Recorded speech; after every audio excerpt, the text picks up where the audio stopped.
चीन ने पाकिस्तान को 5th जनरेशन एयरक्राफ्ट दिए, तो पाकिस्तान तो 5th जनरेशन में पहुंच गया और हम 4.5 जनरेशन के विमान खरीद रहे हैं। देखिए उस समय हमारे 4, 5, 6, 7, 8 कितने राफेल गिरे ये हमें कंफर्म नहीं है, लेकिन सरकार ने जिस भाषा में इस बारे में बात की है, उसके अधिकारियों ने बात की है, उसका साफ मतलब है कि हमारे राफेल विमान ऑपरेशन सिंदूर के दौरान गिराए गए और पाकिस्तान ने गिराए और बड़ी कामयाबी से गिराए। तो ये तो साफ है कि हमें ऑपरेशन सिंदूर में इनका नुकसान हुआ है। 4.5 जनरेशन तो अब अतीत की बात हो गई। चाइना तो 6th जनरेशन पर काम कर रहा है, तो क्या हम चीन के 6th जनरेशन फाइटर जेट से अपना 4.5 जनरेशन फाइटर जेट से मुकाबला करेंगे? कि हम राफेल के साथ अपनी मिसाइलें नहीं यूज कर सकते और इसके लिए भी हमें फ्रांस पर निर्भर होना पड़ेगा। तो एक तरह से हम एक बहुत ही महंगी डील कर रहे हैं और आगे भी ये हमें महंगा पड़ता रहेगा। देखिए इस पूरी डील में ट्रांसपेरेंसी नहीं बरती गई। बार बार यही आरोप लगता रहा मोदी सरकार पर कि उसने बहुत ज्यादा सीक्रेसी बरती। तो क्यों बरती, क्या वजह है? दोस्तों $36 बिलियन यानी भारत का अब तक का सबसे बड़ा ये डिफेंस डील होने वाला है और इसके साथ कोई सोर्स कोड हमें नहीं मिलने वाला। फ्रांस के तो दोस्तों यहाँ पे बल्ले बल्ले है, जैकपॉट लग गया है, कुछ ऐसा लग रहा है। और जो ये न्यूज ब्रेक की है अजीत दुबे जी, उन्होंने भी कहा फ्रांस की तो बम्पर लॉटरी लगी है जैसा ये डील देखने मिल रहा है। उनका कहना था कि रफाल से आधे कीमत पे हमारा Su-57 एक्सपोर्ट वर्जन मिलेगा आपको, फुल ट्रांसफर टेक्नोलॉजी देंगे, सोर्स कोड देंगे, कॉस्ट इफेक्टिव बना के 5th जनरेशन ले लीजिए, क्या 4.5 जनरेशन आप लेके कीजिएगा। अगर आप $36 बिलियन रफाल में ही खर्च कर देंगे तो एमका मार्क 2 के लिए पैसा कहां से आएगा, तेजस मार्क 2 के लिए पैसा कहां से आएगा, क्या उनके लिए पैसों की कमी होने वाली है? तो ये आपको पता है कि ऑपरेशन सिंदूर के दौरान पाकिस्तान ने चीन की मदद से रफाल को चुनौती दी थी, कह सकते हैं कि कड़ी चुनौती भी दी थी। इसलिए आज सवाल यह है कि हम अपनी ताकत बढ़ा रहे हैं या फ्रांस की तिजोरी भर रहे हैं। दरअसल मोदी सरकार एक बार फिर रफाल खरीदने की सबसे बड़ी डील पर आगे बढ़ रही है। 114 नए फाइटर जेट्स जिनकी कीमत 3 लाख करोड़ से भी ज्यादा। इसे मेक इन इंडिया बताया जा रहा है, लेकिन सच यह है कि इसमें सिर्फ 30% ही स्वदेशी सामान होगा और सबसे बड़ी बात, फ्रांस हमें सोर्स कोड देने को तैयार नहीं है। यानी युद्ध के समय हम फिर फ्रांस के रहमो करम पर होंगे। ऑपरेशन सिंदूर में इंटेलिजेंस की चूक और कथित तौर पर रफाल की सीमाओं ने कई सवाल खड़े किए। क्या हम अपनी पुरानी गलतियों से सीख रहे हैं या फिर एक और महंगी डील की जाल में फंस रहे हैं? सोर्स कोड फ्रांस के पास यानी चाबी पेरिस में और पैसा भारत की जनता का। क्या ये अजय होने की कहानी है या फिर कोई गलती या मजबूरी? रफाल तो राहुल गांधी ने भी बहुत चर्चा में लाया, फिर ऑपरेशन सिंदूर में चर्चा में रहा, अब एक और डील, वो भी 114 की। क्या कहेंगे? अंकुर ये देखिए, पहली बात तो यह है कि ये रफेल शुरू से ही विवाद में फंसा रहा और उसकी सबसे बड़ी वजह तो इसकी कीमत ही थी। इसी राफेल के लिए यूपीए सरकार ने जो डील की थी 126 राफेल खरीदने की, उसमें 526 करोड़ रुपए प्रति राफेल था और उसके साथ 2-3 शर्तें भी थी कि टेक्नोलॉजी ट्रांसफर होगा, भारत में उसका निर्माण होगा, वगैरह वगैरह। ये तीनों बहुत महत्वपूर्ण क्लॉज थे। लेकिन मोदी सरकार ने, ध्यान रखिए, बिना टेंडर के 36 राफेल जेट्स खरीदे। एक राफेल की कीमत 1670 करोड़ रुपए थी, यानी पहले जिस कीमत पर खरीदा जा रहा था उससे 3 गुना ज्यादा कीमत पर खरीदी। फिर इसमें कोई टेक्नोलॉजी ट्रांसफर नहीं था। इसमें एक ऑफसेट कॉन्ट्रैक्ट किया गया जो अनिल अंबानी को दिया गया था, जिनके पास कोई उसके पहले की इस तरह की योग्यता नहीं थी, ना कोई डिफेंस कंपनी थी, आनंद फानन में बनाई गई थी और उसको अनिल अंबानी को ले जाके और कॉन्ट्रैक्ट दिलवा दिया था प्रधानमंत्री मोदी ने। तीसरी बात, फ्रेंच मीडिया में लगातार राफेल डील में किकबैक के आरोप लगाए गए हैं, फेक इनवॉइस के आरोप लगाए गए हैं। उनकी जांच वहां चल रही है, लेकिन भारत सरकार ने कभी उस जांच में मदद नहीं की, इसलिए वो सिरे नहीं चढ़ पाई। यहां सुप्रीम कोर्ट में लीपापोती कर दी गई, बंद लिफाफे में राफेल डील के कागज दिए गए, उसको ओके कर दिया गया। सुप्रीम कोर्ट किस तरह से काम कर रहा है हम सब जानते हैं, तो ये छिपाने की कोशिश थी। तो एक तो ये कि राफेल खरीदना, इतने महंगे राफेल खरीदने का मतलब क्या था? अभी भी बताया जा रहा है कि 12 से 18 राफेल तो वहीं से सीधे आएंगे, उनमें भारत में कुछ भी उनका निर्माण नहीं होगा। फिर जो राफेल यहाँ निर्मित किए जाएंगे उनमें क्या नट बोल्ट कसने का काम शामिल है, असेंबलिंग का काम है कि मैन्युफैक्चरिंग होगी? अगर मैन्युफैक्चरिंग नहीं है 30% का काम अगर ये है कि वहां से आप पार्ट्स लाएंगे और यहाँ ज्वाइन करेंगे, असेंबल करेंगे, तो फिर उसका मतलब क्या हुआ? फिर तो ये इंडिजिनस की बात करना एक तरह से भ्रम पैदा करना है, देश को धोखा देना है। तो ये भी गलत है। तीसरी बात आपने एक जो महत्वपूर्ण बात उठाई सोर्स की, सोर्स कोड की, जो कि बहुत इंपॉर्टेंट है आज के ज़माने में, जिसमें एआई, इंटरनेट वारफेयर और तमाम तरह के जो हमारे पास मिसाइल सिस्टम है या राडार सिस्टम है, उनके साथ इंटीग्रेट करना उसको। अगर आपके पास सोर्स कोड नहीं है, तो ये नहीं हो पाता है। और ऑपरेशन सिंदूर के दौरान इस पर काफ़ी चर्चा हुई कि हम राफेल के साथ अपनी मिसाइलें नहीं यूज कर सकते और इसके लिए भी हमें फ्रांस पर निर्भर होना पड़ेगा या उन कंपनियों पर निर्भर होना पड़ेगा, विदेशी कंपनियों पर, जिन्हें फ्रांस विश्वसनीय मानकर हमें देगा। तो वो एक निर्भरता हमारी बन जाती है। फिर फ्रांसीसी कंपनियों का जो मेंटेनेंस है वो भी महंगा है, स्पेयर पार्ट्स बहुत महंगे हैं। तो एक तरह से हम एक बहुत ही महंगी डील कर रहे हैं और आगे भी ये हमें महंगा पड़ता रहेगा। जो दूसरे विकल्प थे जिनके साथ ये माना जाता है, जैसे सुखोई 35 के बारे में, जो रूसी फाइटर जेट है, जो कि फोर्थ जनरेशन का, वो भी फोर्थ जनरेशन का है, और ये भी 4.5 जनरेशन का, और राफेल भी 4.5 जनरेशन का है। लेकिन सुखोई के साथ ये है कि रूस हमेशा से टेक्नोलॉजी ट्रांसफर के लिए तैयार होता है, सोर्स कोड देता है, भारत में निर्मित करने में कोई दिक्कत नहीं है। और हमारे पास चूंकि 40-50% जो हथियार हैं वो रूस से निर्मित है, रूसी हैं, तो उनके साथ इंटीग्रेट करने में हमें उतनी दिक्कतें पेश नहीं आती हैं। S-400 भी हमारा रूसी है। तो ये प्रेफरेंस हो सकता था कि हम रूसी फाइटर जेट्स के लिए जाते इंस्टेड ऑफ राफेल। तो ये एक बड़ी संख्या। हमने देखा कि ऑपरेशन सिंदूर में चीन ने पाकिस्तान को 5th जनरेशन एयरक्राफ्ट दिए। अभी जो स्टेल्थ, जो बहुत पावरफुल और सबसे लेटेस्ट उसके फाइटर जेट्स हैं, वो डिलीवर किए हैं। तो पाकिस्तान तो 5th जनरेशन में पहुंच गया और हम 4.5 जनरेशन के विमान खरीद रहे हैं। तो भविष्य के लिए क्या हमको आगे नहीं सोचना चाहिए था? जी मुकेश सर, आपको लगता है कि ये आपने ऑपरेशन सिंदूर का जिक्र किया, उस टाइम रफाल का बहुत जिक्र हुआ और पाकिस्तान ने तो चलो उनके दावे मानते भी नहीं है, लेकिन ठीक ठाक जिक्र हुआ और फ्रांस ने भी बाद में, चीन भी बोला, सब लोग रफाल पर बोले। ये भी कहा गया कि चीन अपना ज्यादा बेचना चाहता है, इसलिए फ्रांस को डाउन करने की कोशिश कर रहा है, लेकिन खामियां दिखी लोगों को। आपको लगता है नई डील करने से पहले उन खामियों, तकनीकी खामियों पे कुछ जवाबदेही, कुछ बात की गई होगी कि रिपीट हो गया सेम? देखिए, उस समय हमारे 4, 5, 6, 7, 8 कितने राफेल गिरे, ये हमें कंफर्म नहीं है। लेकिन सरकार ने जिस भाषा में इस बारे में बात की है, उसके अधिकारियों ने बात की है, उसका साफ मतलब है कि हमारे राफेल विमान ऑपरेशन सिंदूर के दौरान गिराए गए और पाकिस्तान ने गिराए और बड़ी कामयाबी से गिराए। तो ये तो साफ है कि हमें ऑपरेशन सिंदूर में इनका नुकसान हुआ है।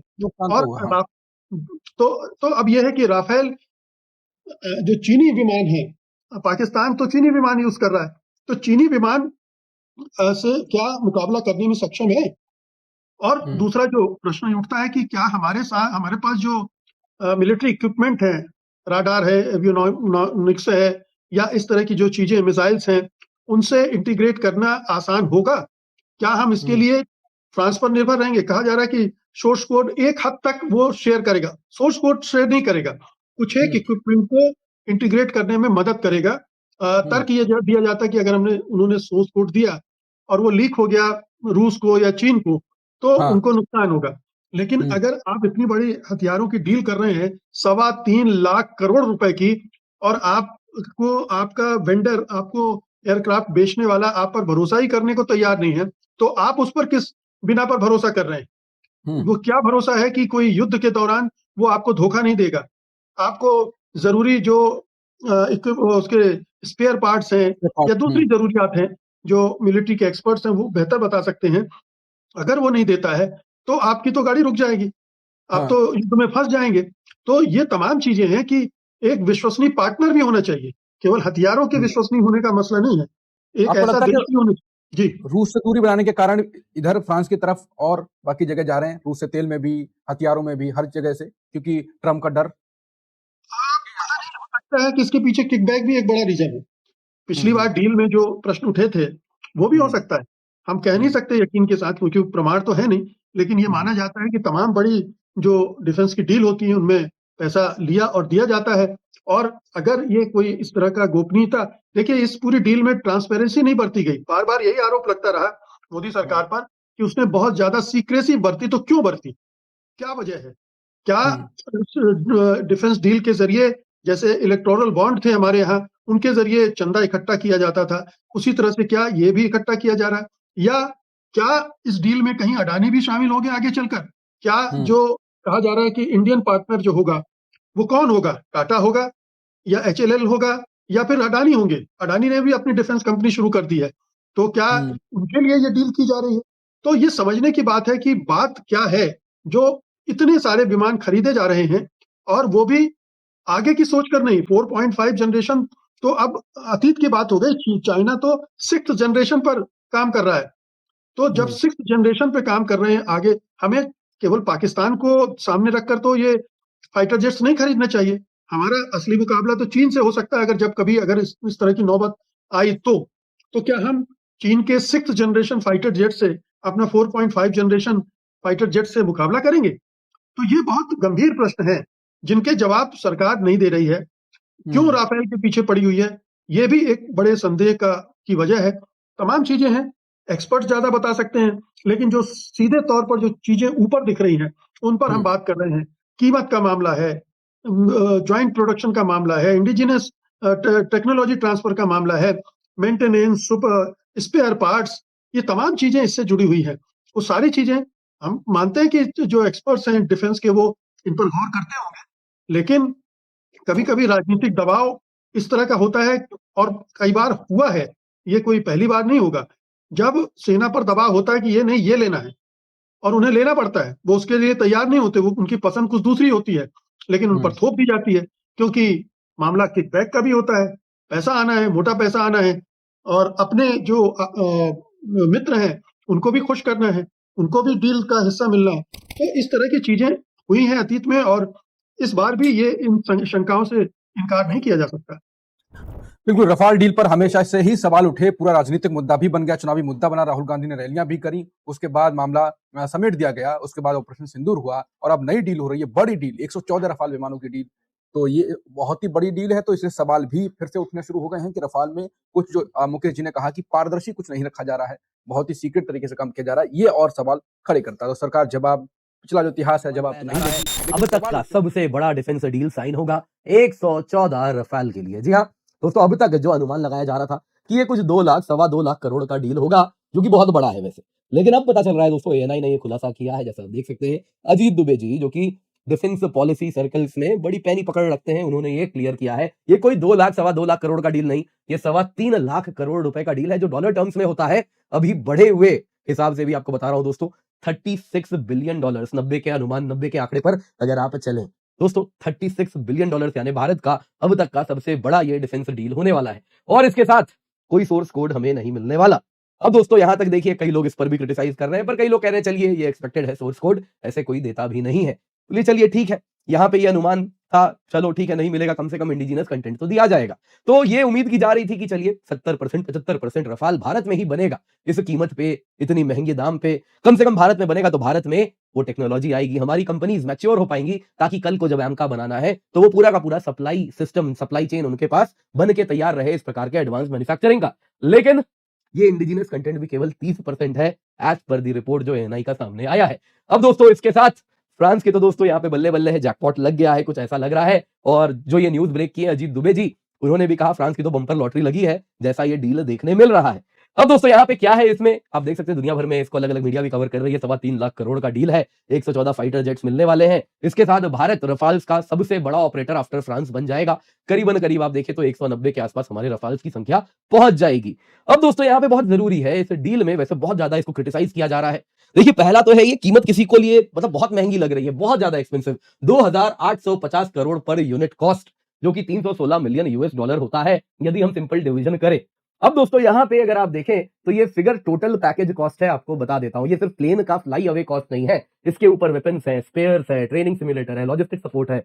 और सबसे ज्यादा कीमत क्यों बढ़ रही है? क्योंकि आप इंडिजिनस कंटेंट लगवा रहे हैं, जिस वजह से क्या होगा, एमआरओ फैसिलिटी बनाना है, भारत में पार्शियल लोकल मैन्युफैक्चरिंग हो रही है, तो उसमें निवेश करना होगा, उसको सेटअप करने का कॉस्ट लगेगा, तो वो सब इसी कीमत में ऐड हो रहा है, जिस वजह से भी कीमत काफी बढ़ रही है। अगर आप फ्रांस से ही फ्लाई अवे करा के ले आते तो शायद सस्ता भी रिलेटिवली, शायद क्या पक्का सस्ता पड़ता रिलेटिवली, लेकिन क्योंकि आप भारत में बना रहे हैं तो इस वजह से सेटअप कॉस्ट भी बढ़ेगा। जो प्लांट लगेगी, उसमें जो मशीनरीज आएंगी, जो स्किलिंग होगा, वो सब कीमत भी इसमें इंक्लूडेड है।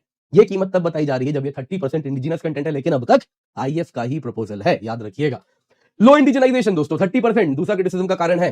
30% इंडिजनाइजेशन क्या होता है? वो कह रहे हैं तो असेंबली बोलिए ना साहब, फिर आप कुछ क्रिटिकल कंपोनेंट बना नहीं रहे, आप कुछ मैन्युफैक्चर अलग से कर नहीं रहे, वहां से सामान आएगा, उसको आप स्क्रू ड्राइवर लेके जोड़ के एक असेंबल करके बना देंगे, और तो खास कुछ होगा नहीं। 30% में क्या होगा, कौन सी ऐसी टेक्नोलॉजी हमारी इंडस्ट्रीज को मिल जाएंगी।